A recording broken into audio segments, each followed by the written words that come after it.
পৃথিবীতে যত নবীর আগমন ঘটেছেন, দুইজন নবীর কোনো শত্রু ছিল না, বাকি সব নবীদের শত্রু ছিল।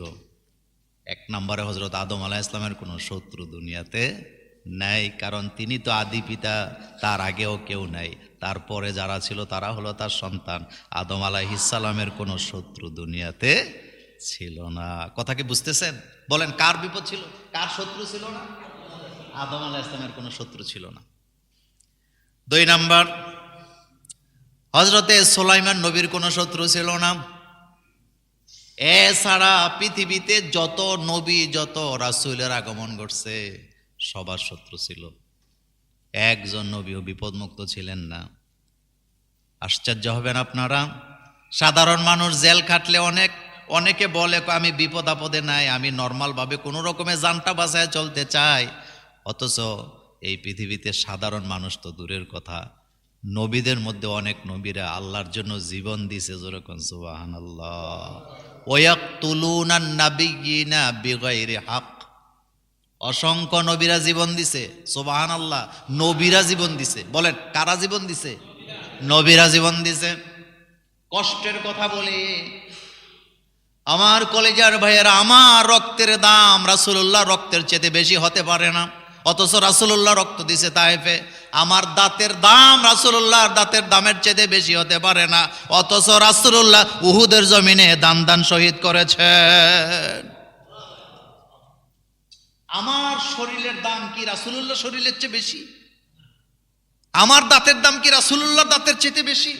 আমার মাথার দাম কি রাসূলুল্লাহ মাথার চেয়ে বেশি? রাসূলুল্লাহর খুলি ভেঙে লোহার কি বলে টুপি ভিতরে ঢুকে গেছে। রাসূল সাল্লাল্লাহু আলাইহি ওয়াসাল্লাম নিজে রক্ত দিয়েছেন, দাঁত দিয়েছেন, শরীরে আঘাত খেয়েছেন। আপনি বলবেন মোল্লা ভাই, এখনকার তো জেল খাটে লোকেরা, রাসূলুল্লাহ কি জেল খাটছে নাকি? রাসূলুল্লাহর মতো একজন নবী ইমামুল মুরসালিন 3 বছর জেলে আছিল। কয় বছর? এত আসতে গেলে বনি, কয় বছর জেলে আছিল? শিবে তালিবে 3 বছর জেলে আছিল রাসূলুল্লাহ সাল্লাল্লাহু আলাইহি ওয়াসাল্লাম, শুধু দ্বীনের জন্য, কোরআনের জন্য, ইসলামের জন্য। রাসূলুল্লাহর উপরে অপবাদের কোনো অভাব নাই, রাসূলুল্লাহর উপরে অপবাদের কোনো অভাব নাই। এক নাম্বার অপবাদ দিছে, তুমি তো দেখতে শুনতে আমাদের মতোই মানুষ, আল্লাহ তোমারে নবী বানাইবো কেন? নবী বানাইলে কি ফেরেশতা বাড়াইতে পারে নাই? আল্লাহ এটা জব কোরআন দিয়ে দিছে। এবার কয়, মক্কা নগরীতে কুরাইশদের মধ্যে তো অনেক বড় বড় শিক্ষিত নেতা ছিল, গুণীরা ছিল, তাদেরে তো নবী বানাইলো না। তুমি জীবনে একটা অক্ষর কারো কাছে শিখো নাই, তোমারে কেন আল্লাহ নবী বানাইলো? এরপরে অপবাদ দিছে, তুমি যদি নবী হও, তুমি যদি রাসূল হও, আমরা বাজারে যাই তুমিও যাও, আমরা বিয়ে করি তুমিও করো, আমরা খাই তুমিও খাও, তো তুমি নবী হইলা কেমনে? তুমি রাসূল হইলা কেমনে? এই প্রত্যেকটা কথার জবাব আল্লাহ কোরআন দিয়ে দিছে। এবার কয়, আরব থাইকাই কেন নবী হওয়া লাগলো? তুমি তো আরবি ভাষায় কথা বলো, আরবদের থেকে কেন নবী বানানো হলো? এটার জবাব আল্লাহ কোরআন দিয়ে দিছে। যেরকম সুবহানাল্লাহ, বিপদ ছাড়া কোনো নবী নাই। বিপদ আছে, পরীক্ষায় পাশ করতে হবে। ছেলেটা অসুস্থ হইলে ইমান হারায়, 10 বছর 12 বছর বাচ্চা না হইলে আল্লাহর কাছে সওয়াব বাদ দেয়। কত তাবিজ তোমারের পিছে দৌড়ায়, মাজারে যায় মান্নত করে, কই কই যায়, কত কিছু খায়, আবল তাবল জিনিস খায়। এমন মুসলমান বাংলাদেশে নাই। আসতে কইছেন, আমাদের এই এলাকায় নাই, সমাজে নাই। অথচ সব নবীদের মুনাজাত ছিল কার কাছে? রব্বানা আতিনা, পড়েন, রব্বানা আতিনা ফিদ দুনিয়া হাসানাতাও ওয়া ফিল আখিরাতি হাসানাতাও ওয়া কিনা আযাবান নার। রব্বানা, আয় আমাদের রব, আতিনা আমাদের দান করেন, ফিদ দুনিয়া হাসানা, দুনিয়ার হাসানা, অফিল আখেরাতে হাসানা, আখেরাতের হাসানা। তার মানে বোঝা গেল আমাদের দুনিয়া আখেরাত দেওয়ার ক্ষমতা একমাত্র কার? সমস্ত নবীরা বিপদে পড়ছে। আপনি বলবেন আমাদের সন্তান নিয়ে আমরা বিপদ হয়, নবীদেরও কি সন্তান নিয়ে বিপদ হয়েছে নাকি? অবশ্যই হয়েছে। হযরত ইব্রাহিম আলাইহিস সালাম ছেলে নিয়ে কত বড় বিপদের পরীক্ষা দিছে, নিজেরে নিয়ে পরীক্ষা দিছে, আগুনে জাপ দিছে মানে আগুনে পড়ে গেছে, আল্লাহরে ছাড়ে নাই। আল্লাহ রাব্বুল আলামিন বলছেন তোমার ছেলেকে তুমি আমার জন্য কোরবানি করো, সেটাও তিনি করে দেখাইছে। আমার কলিজার ভাইয়েরা, হযরতে নূহ আলাইহিস সালামের কথা লোকেরা শোনে না। হযরতে নূহ আলাইহিস সালামের কথা লোকেরা শোনে না, বিরোধিতা করে, কঠিন কঠিন কথাবার্তা বলে। হযরতে নূহ আলাইহিস সালাম সিদ্ধান্ত নিলেন, যেই জনপদের লোকেরা আমারে মানে না, আমারে শোনে না, ওই এলাকায় আমি থাকবো না। আপনার কথা আপনার ছেলে মেয়ে শোনে না, আপনি মন খারাপ করেন। আপনার কথা আপনার এলাকার লোকেরা শোনে না, আপনি মন খারাপ করেন, কইরেন না। কারণ নবীদের কথাও তাদের সন্তানেরা অনেক ক্ষেত্রে শোনে নাই, নবীদের কথা তাদের সমাজের লোকেরা শোনে নাই। চিন্তাটা বাড়ান, খেয়াল করেন। নূহ আলাইহিস সালামের কথা তার সন্তান শোনে না, তার এলাকার লোকেরা শোনে না। তিনি সিদ্ধান্ত নিছে এই এলাকায় থাকবো না। হযরত ইউনূস আলাইহিস সালামের একই অবস্থা, লোকেরা তার কথা শোনে না, তিনি সিদ্ধান্ত নিয়েছেন আমি এলাকায় থাকবো না। তিনি সিদ্ধান্ত নিয়েছে আমি সমুদ্র পাড়ি দিয়ে অন্য এলাকায় চলে যাব। আল্লাহ রাব্বুল আলামিন বললেন আমার নূহ রওনা দিছে এলাকা ত্যাগ করার জন্য। ওয়াজান্নুন ইয যাহাবা মুগাদিবান ফাযান্না আল্লান নাকদিরা আলাই ফানাদা ফিজ যুলুমাত। নূহ আলাইহিস সালাম এলাকা ছেড়ে চলে যাবে, স্টিমারে উঠছে। স্টিমার বুঝেন তো, জাহাজে উঠছে। জাহাজ থেকে লটারি দেওয়া হলো, লম্বা ঘটনা। ঘটনা বলা আমার উদ্দেশ্য না, নবীদের আল্লাহ কিভাবে বিপদ দিছে দেখেন। জাহাজ থেকে তাকে নামিয়ে দেওয়া হলো মহাসমুদ্রে,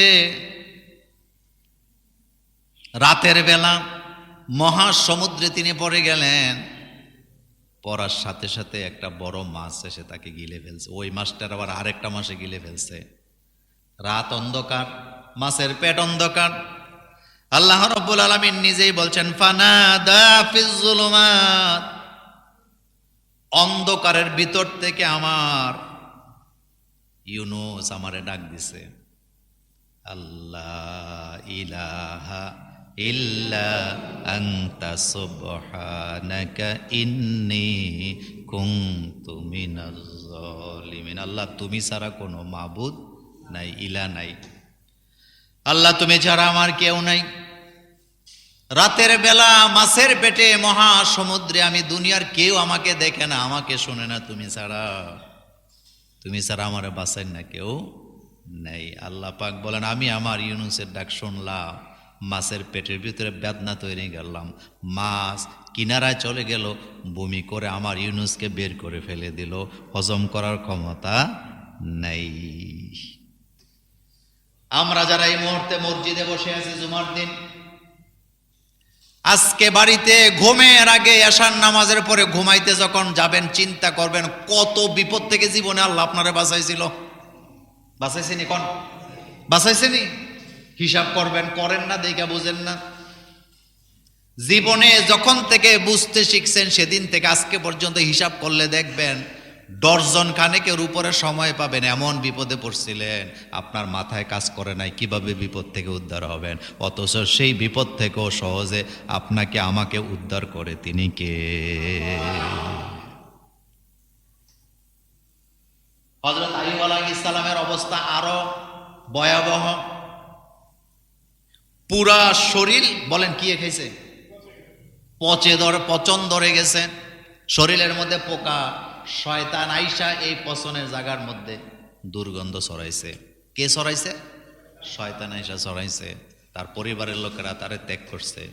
স্ত্রী মাঝে মধ্যে খাবার নিয়ে দিয়ে আসে। আমার কলেজের ভাইয়েরা, হযরত আইয়ুব আলাইহিস সালাম দুনিয়ার কারো কাছে যায় নাই, কারো কাছে সাহায্য চায় নাই। লোকেরা বলছে, আইয়ুব তুমি তো নবী, তুমি যদি নবী হবা তো আল্লাহ তোমারে এই কুষ্ঠ রোগ দিছে কেন, তোমারে পচাইছে কেন? কেউ কেউ বলতে, আইয়ুব তুমি না নবী, তুমি আল্লাহরে বলো তোমারে ভালো করে দিতে, তোমার কথা তো তোমার আল্লাহ শুনবে। হযরত আইয়ুব আলাইহিস সালাম বললেন, না, আমি যে অসুস্থ আমার চাইতে আমার খবর ভালো জানে কে, আমি আল্লাহর কাছে সরাসরি বলবো না।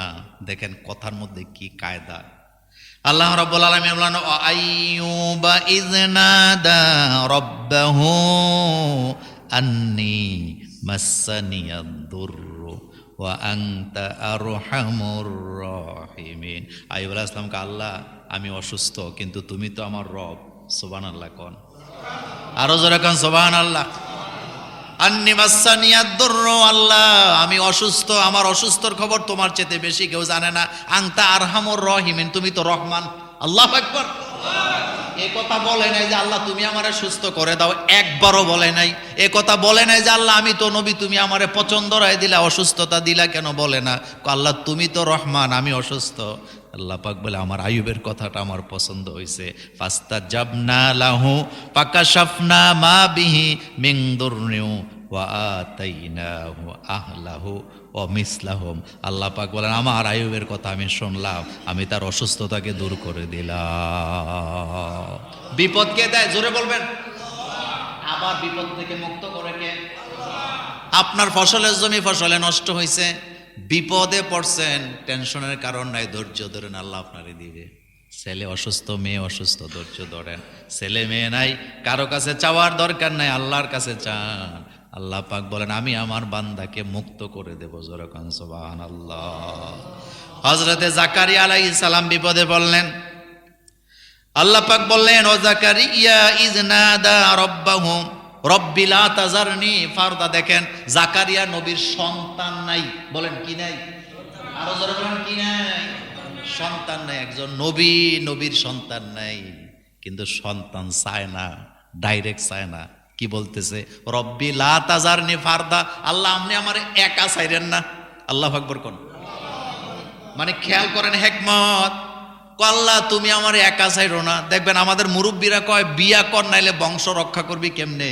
ঠিক সেম কথাটা জাকারিয়া আলাইহিস সালাম আল্লাহকে বলতেছে, রব্বি লা তাযারনি ফারদা, আল্লাহ আপনি আমার একা ছাইরেন না, আমার নবুয়তের ধারাবাহিকতাটা রক্ষা করেন। তার মানে আল্লাহ তো বুঝে আমার নবী আমার কাছে ডাইরেক্ট সন্তান চায় না, কিন্তু তিনি আমার কাছে একটা ছেলে চায়। বলেন কি চায়? ছেলে চায়।